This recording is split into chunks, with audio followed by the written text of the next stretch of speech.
Ketika dia hendak berjalan keluar dari toko serba ada, dia dihentikan oleh pemilik toko. Gadis itu belum makan selama 2 hari dan sangat lapar. Penjaga toko bertanya dari sekolah mana dia berasal. Dia malu untuk mengatakan bahwa dia tidak pergi ke sekolah. Bibi yang baik hati melihatnya yang kotor, memberi dia sepotong roti. Setelah dia berjalan keluar toko serba ada, adik perempuan Michiru sedang menunggunya. Dia memanggil kakaknya. Michiru enggan makan, memberi roti kepada adiknya yang kelaparan selama beberapa hari.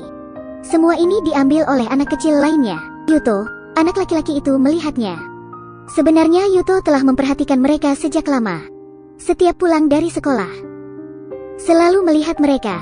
Mereka tidak pergi ke sekolah atau pulang. Kemudian, Yuto menyadari mobil putih itu. Ini adalah rumah Michiru dan adiknya. Michiru merawat adiknya di siang hari. Mereka tidak mandi dan mencuci pakaian. Michiru mencuci rambutnya dari keran di pinggir jalan. Kemudian tidur di mobil di malam hari. Saat ayah pertama kali menyetir mobil ke tempat ini, juga kembali sesekali. Namun, ayah tidak pernah kembali 1 hari kemudian. Hanya 2 saudari muda yang hidup satu sama lain. Sepertinya tidak ada orang dewasa yang memperhatikan mereka. Sebaliknya, Yuto, yang seumuran dengan Michiru, sedikit peduli. Yuto tinggal di keluarga bahagia berempat orang. Orang tuanya membuka restoran kecil, meskipun begitu, restoran selalu penuh dengan pelanggan.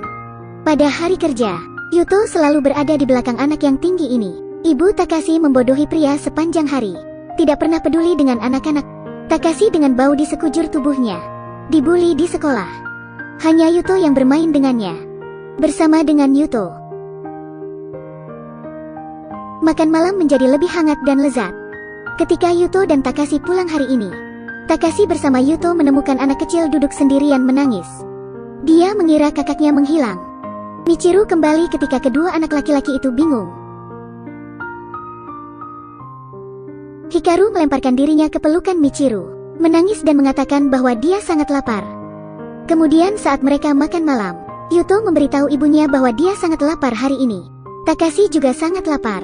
Yuto ingin ibu memasak makanan lagi untuk 2 orang. Kemudian Yuto dengan tenang mengisi nugget ayam goreng itu, berpura-pura mengirim Takashi pulang. Mereka datang diam-diam di bawah jembatan. Saat malam tiba, 2 saudari menghibur diri mereka sendiri. Yuto sedikit malu, jadi dia meminta Takashi untuk memberi mereka makanan.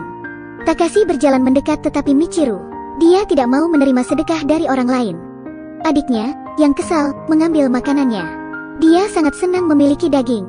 Michiru dan adiknya suka berbaring di pintu sekolah. Lihatlah siswa di kelas pendidikan jasmani. Hikaru bertanya kepada Michiru mengapa mereka tidak pergi ke sekolah. Kapan kita bisa sekolah? Michiru terlihat putus asa, dengan tegas membawa adiknya pergi. Ketika mereka kembali ke bawah jembatan, mobil itu ditempati oleh sekelompok anak nakal. Kedua gadis itu tidak memiliki berani ke sana, hanya bisa melihat dari kejauhan. Kebetulan Yuto yang lewat sepulang sekolah melihat. Michiru membawa Hikaru, bersiap untuk pergi ke tempat lain. Yuto dan Takashi juga mengikuti mereka. Hikaru sangat kelaparan. Tiba-tiba kejantanan Yuto kembali. Dia memberitahu mereka bahwa dia tahu ada tempat makan. Setelah itu, Yuto membawa mereka ke rumahnya.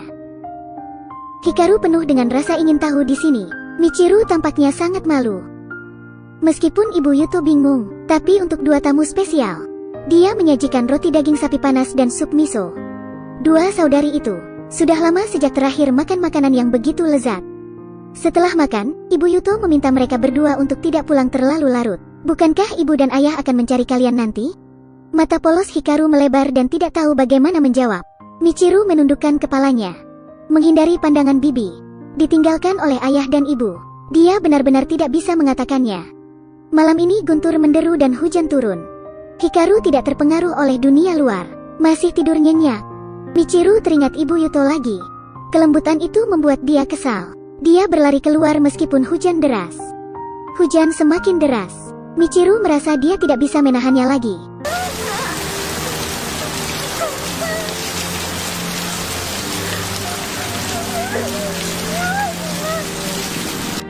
Keesokan harinya, Hikaru memeluk boneka beruang satu-satunya, bermain di tepi sungai.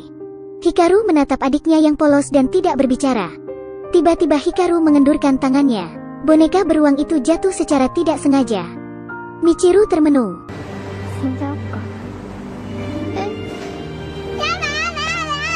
Mengapa Anda mengatakan ini?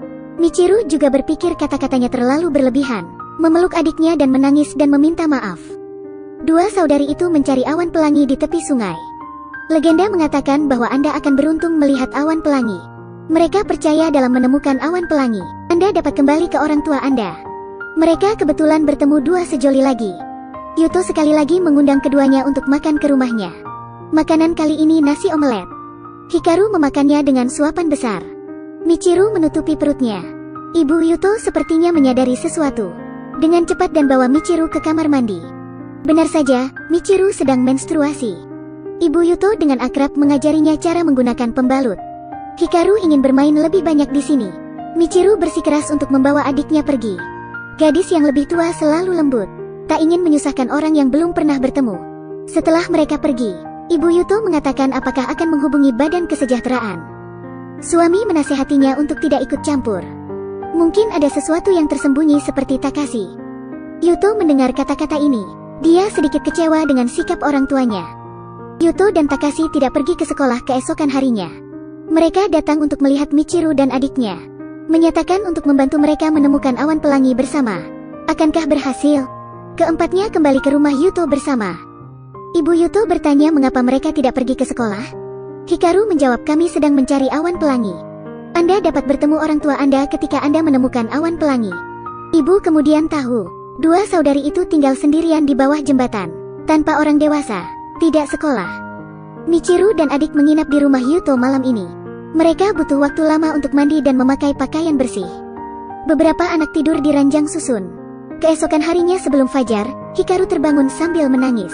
Mungkin karena kehangatan rumah Yuto membangkitkan keinginan anak untuk cinta ibu. Hikaru sangat merindukan ibu. Jadi keempat anak itu menyelinap keluar rumah.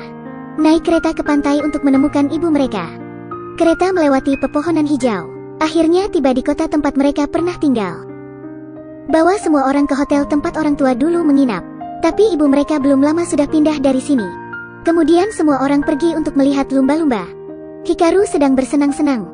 Namun Michiru sedih. Dia ingat bahwa ada keluarga berempat datang ke sini untuk bermain. Sepertinya waktu tanpa beban saat itu seolah takkan kembali lagi. Pemberhentian terakhir, mereka datang ke pantai tempat mereka dulu bersama ibu mereka. Sang ibu pada saat itu memegang tangan Michiru dan adik, menyanyikan lagu yang lembut. Michiru masih ingat suhu telapak tangan ibunya. Dia juga ingat nada lagu itu. Tapi kenapa ibu tidak pernah kembali? Memikirkan hal ini, membuat Michiru menyanyikan lagu itu.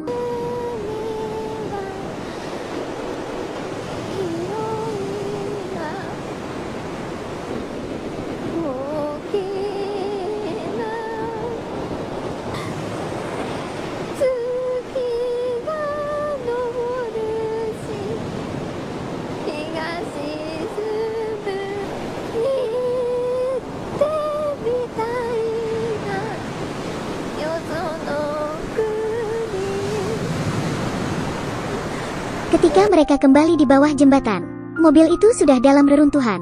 Polisi menunggu di sana. Kemudian, Michiru dan Hikaru dibawa pergi oleh polisi. Orang-orang dari Badan Kesejahteraan juga ada di sini. Ditetapkan bahwa mereka adalah anak-anak yang ditinggalkan oleh orang tua. Mereka akan dikirim ke panti asuhan. Sebelum masuk mobil, Michiru kembali menatap Yuto. Dia ingin mengucapkan terima kasih yang belum dia katakan.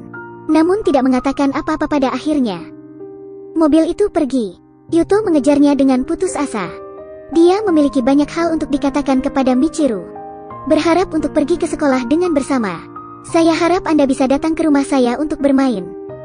Di dalam mobil, Michiru juga melihat Yuto yang berlari. Pada saat ini, Hikaru menemukan awan pelangi muncul di langit.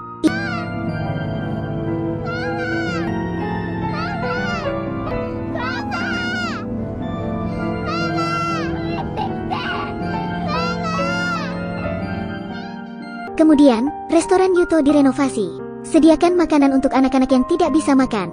Menjadi kantin anak yang terkenal jauh dan dekat. Kantin ini selalu penuh kehangatan dan canda tawa. Film berakhir di sini. Kekuatan anak selalu membuat orang merasa sangat tertekan. Sama seperti anak yang polos, Hikaru. Dan saudara perempuan yang tegar, Michiru. Saya hanya berharap bahwa tak banyak orang tua kejam di dunia. Setiap anak dapat menjalani kebahagiaan tanpa beban.